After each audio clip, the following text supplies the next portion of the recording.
Pātaka kōrero.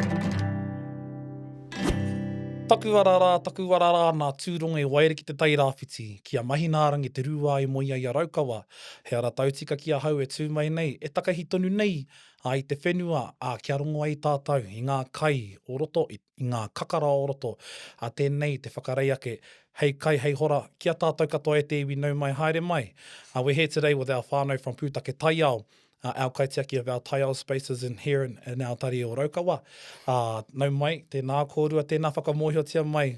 Ko ei tātou, ka mutu haha tō tātou whai wāhi, what's our job, our part to play here at Raukawa ki te tari o Raukawa. My name's Aiden, Aiden Riki-Te Kanawa.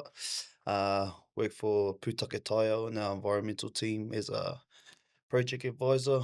And we pretty much, alongside Lisa, we pretty much go out and implement all of the projects that come into our team, and any projects that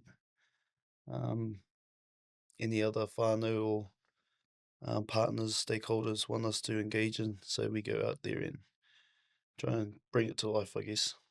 Pēhea koe, Lisa, hea tō whai wāhitanga mai. What's your part and what's your mahi? As Aiden spoke, work alongside Aiden. I do a split role within our team, so half of it's with the administration team, and then the other days are out in the field with Aiden. Cool. Speaking of the field, we were very lucky and fortunate to take part of a pretty amazing kaupapa in the last month. Very true. Just whakamohia mai kia tātou, ki te iwi whakarongo mai nā. What was the kaupapa that we partook in and around the tuna? And what was our part to play in all of that? Tēnā whārikinga ngā kōrero hei kai mā tātou.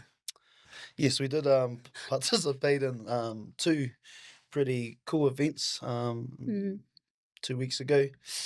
And they were alongside, they weren't just a Raukawa initiative.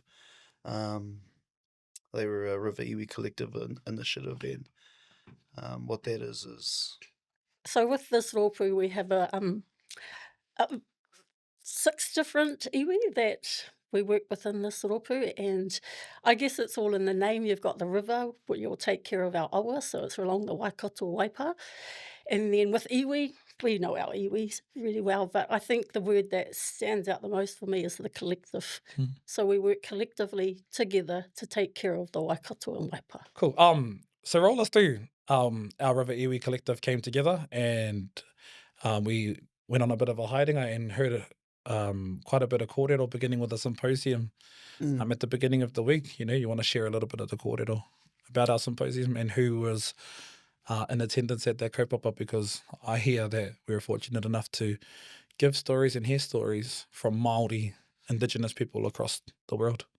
Yeah, so to start off with the tuna symposium, a part of the River Iwi collective priorities, and these are priorities that are established by the different River Iwi that whakapapa to Waikato. So you got two wharetoa, Ngāti Tahu, Ngāti Whāua, Te Arawa, Raukawa, Ngāti Koroki Kaukura, Maniapoto, and Waikato Tainui.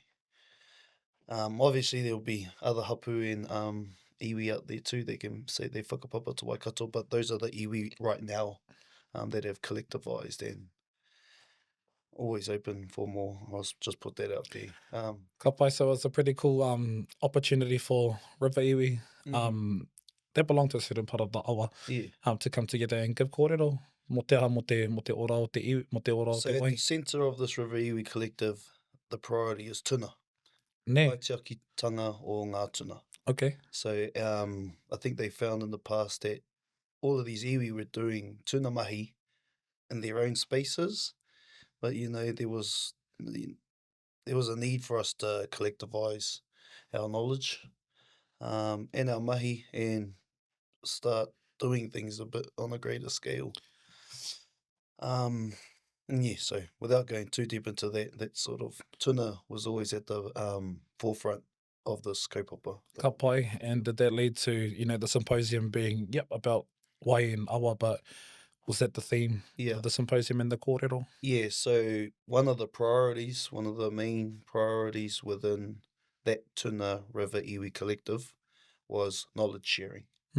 Not only just within iwi, but nationally and internationally. So the thought or the want to hold a tuna symposium is where that come from. Cool. So at least there's some pretty cool kōrero shared at the Tuna Symposium, I suppose. E rua, aku pātaki a kōrero, he hanga mea i ako tātou. What are some of the cool stories that we heard at the Tuna Symposium that will help our people, shape their whakaaro about kaitiakitanga around awa and tuna, and what some of the messages that Raukawa have to share, that we delivered at the symposium that you still want to drive through to our people who might be listening out there?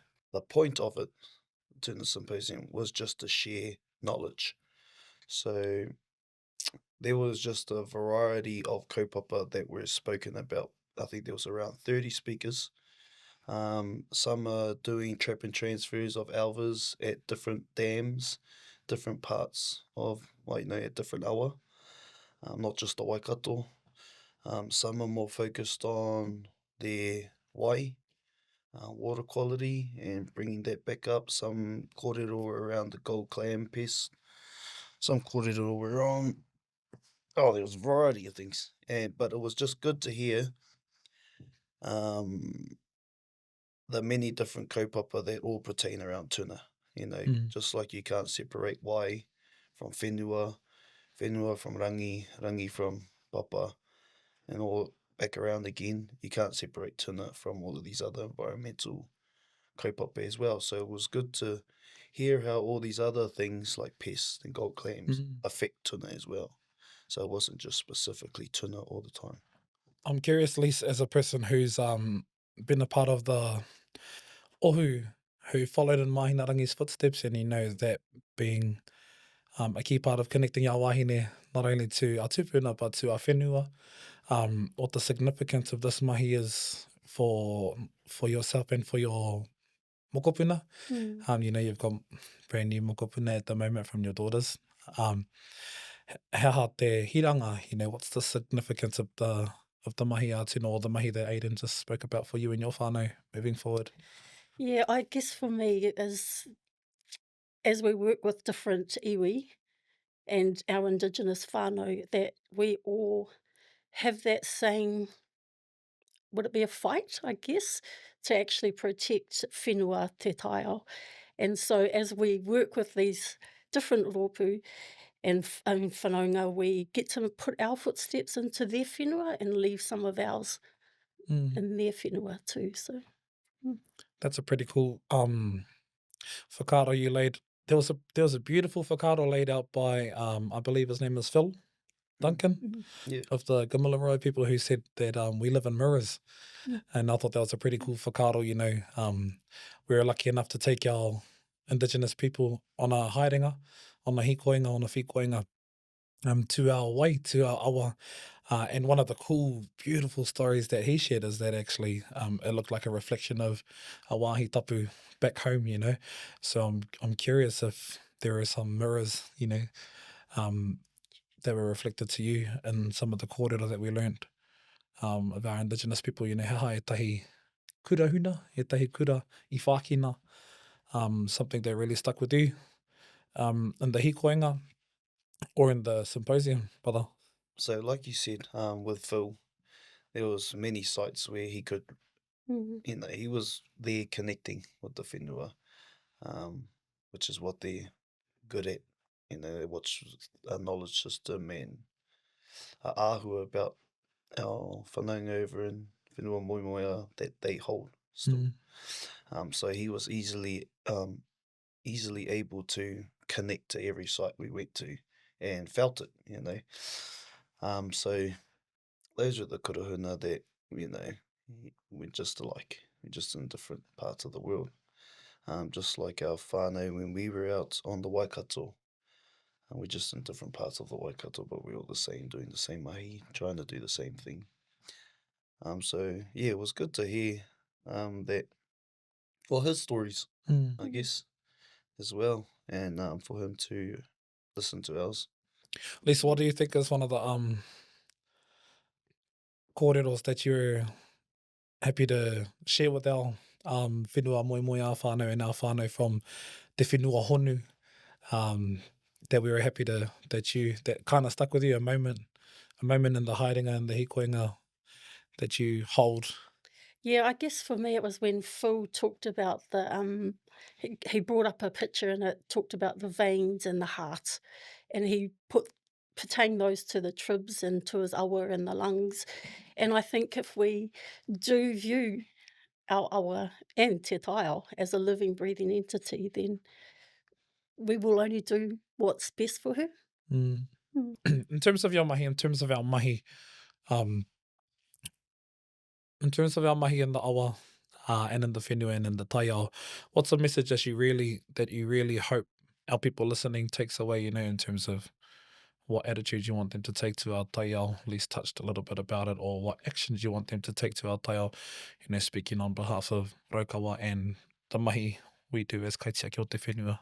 Well, I think just as a team, we're always aiming to make changes, and get our raukawatanga, kaitiakitanga, our voices at these tables, so that we can start making big change. Mm. Because we're able to, we have those relationships, and we have, we just can do it if we just all go for it. So I think at the moment it's just being at the table, and then from the table being able to have the capacity in our team to deliver on our aspirations that are spoken about at these tables. Mm. And then share that knowledge over to our whānau, our marae. Go in there, hold these wānanga, go in there. Pai tēnā, I'm going to pick that up and pass it over to you. Les, what do you do as a mama? What do you do as a mama, as a nana, as a kuia at this time to pass that kōrero on and that mātauranga on to your mokos? So I guess as kaitiaki we have obligation to the whenua and to te Taiao, but I feel like we have that obligation to leave it in a better place, and I think the mahi we do together, that we got a baseline, and that our mokopuna can look in 10 years' time and not have to start here, that they'll start here because they've already got 10 years or 20 years of information and knowledge that we've shared with them. So Mihi ana ki a kōrua, me ki ngā ringa raupā, ngā ringa tōhau nui. E manaaki nei, ai tō tātou whenua, ai tō tātou Taiao, hei painga, hei oranga, mo te iwi katoa. Koe nei te Pātaka kai, whakairinga hoki o te kupu o te kōrero, ka whakairi. Kia ora tātou.